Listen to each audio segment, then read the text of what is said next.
बिस्मिल्लाहिर्रहमानिर्रहीम। इय्याका नअबुदु व इय्याका नस्तईन। मैं इस वक्त पाकिस्तान में रहने वाले तमाम पाकिस्तानियों से और पूरी दुनिया में जितने भी वसीक पाकिस्तानी हैं उनसे मुखातिब हूँ। इमरान खान जो जंग लड़ रहा है वो जंग इमरान खान की नहीं बल्कि पाकिस्तान की जंग है, हमारी नस्लों की जंग है।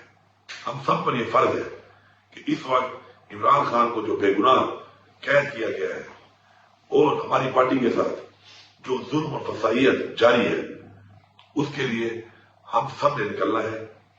हम सब इंशाअल्लाह 24 नवंबर को डी चौक पर इमरान खान साहब ने हमें मुतालबात पूरे होने तक का जो धरने का ऐलान किया है, हम सब ने वहां पहुंचना है और उस वक्त तक वहां से नहीं जाना जब तक हमारे मुतालबात पूरे नहीं होते। हमारे मुतालबात सबसे पहले इमरान खान की, हमारी लीडरशिप और हमारे कारकुनान की रिहाई है। उसके बाद हमारे मुतालबात, हमारे मेंडेट की वापसी, हमारे साथ जो ज्यादतियां, फसाइयत और आइन को तोड़कर, कानून को तोड़कर जो कुछ किया गया है, आइन का तहफ्फुज हमारे मुतालबात में शामिल है। इसके अलावा चूंकि ये कॉल इमरान खान की है, इख्तियार इमरान खान का है, तो इमरान खान के हुक्म के मुताबिक हमने वो तमाम मुतालबात जो पूरे जब तक नहीं होंगे हमने वहां से नहीं जाना।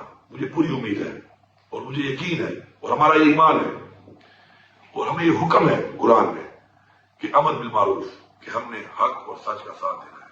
हम हक पे हैं, हम सच के साथ हैं और इंशाअल्लाह अपनी हकीकी आजादी तक, अपने मुतालबात की मंजूरी तक और अपने आने वाली नस्लों, अपने पाकिस्तान के आइन के तहफ्फुज के लिए इंशाअल्लाह हम हर हद तक जाएंगे और इंशाअल्लाह ये जंग इंशाअल्लाह हम जीतेंगे भरपूर तरीके से। आप जहां पर भी हैं ओवरसीज पाकिस्तानी, जहां जहां भी आपके प्रोटेस्ट हो रहे हैं, भरपूर तरीके से शिरकत करनी है आपने।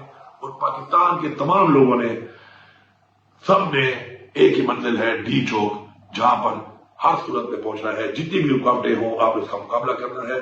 और मैं आखिर में इस हुकूमत को वार्निंग दे रहा हूं कि आप हमारे ऊपर शेलिंग करते हैं, हमारे ऊपर रबड़ बुलेट्स चलाते हैं, हमारे ऊपर आप बेइंतहा तशद्दुद करते हैं, हमारे रास्तों में खंदके खोदते हैं, कंटेनर खड़े करते हैं और उसके बाद हमारे ऊपर स्ट्रीट फायरिंग करते हैं।